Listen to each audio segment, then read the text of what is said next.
कोणत्या मराठा समाजाचा दोष केला आणि आजही आम्ही महाराष्ट्रामध्ये वंजारी समाज कधीही कुणाच्या भावना दुखेल असं कधी वागला नाही, वागत नाही. आम्हाला भगवान बाबाचा संस्कार होत आहे. तुम्हाला एकच तुमच्या डोक्यात आहे, यांचे पोरं एवढे आयएस कसे झाले, यांचे पोरं आयपीएस कसे झाले, एवढे शिकतात कसे.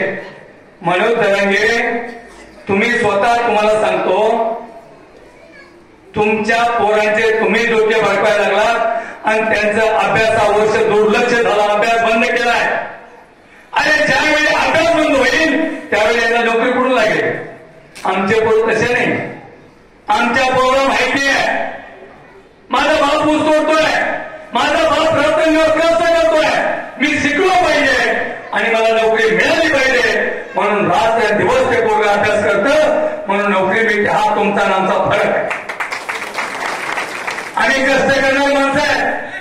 आजही तुम्हाला सांगतो, कित्येक पोरं महाराष्ट्रामधल्या एमपीएससी युपीएससी मध्ये फाईट देतात, फाईट. आणि प्रत्येक वेळी 2, 4, 5 पोरं आयएस आयपीएस अरे पोस्टवर जातात ना, जातात. याचा तुम्हाला दुःख आहे. पहिलं तुम्ही हे सांगा, मराठा समाजाच्या मुलांना अभ्यास करायला सांगा आणि त्यांना नोकरी मिळवायला सांगा.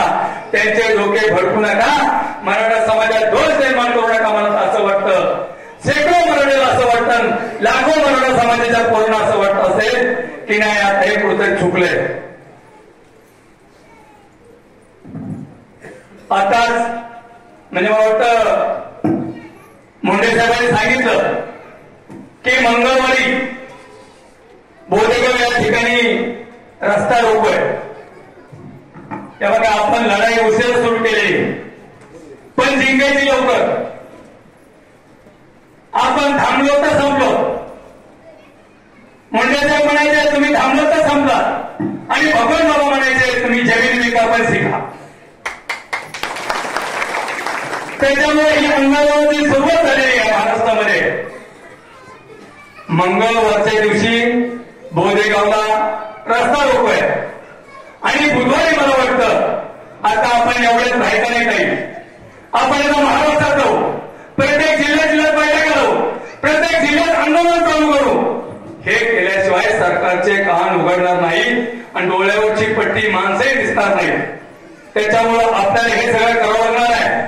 त्याच्यामुळं मला वाटतं मी संयोजकांना सगळे जे आपल्या इथे प्रॉपरचे कार्यकर्त्यांना विनंती करतो, मंगळवारची समजा तो रस्ता रोको झाल्यानंतर आपण बुधवारी याच ठिकाणी राज्याची व्यापक बैठक घ्यावा अशी तुम्हाला सगळ्यांना विनंती करतो.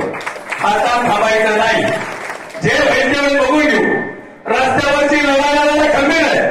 इथं हे सगळं होत असताना आपण बुधवारी मी सगळ्या सरपंचांना तालुक्यातल्या नाही महाराष्ट्रातल्या तमाम वंजारी बांधवांना हात जोडून विनंती करतोय, बाबा हे 3 योग्य या ठिकाणी उपोषण करतायत, अमोल उपोषण चालू आहे आणि त्याला पाठिंबा देण्यासाठी त्यांच्या घरचं काम नाही, वंजारी समाजाला आरक्षण मिळालं पाहिजे ही त्यांची भावना आहे.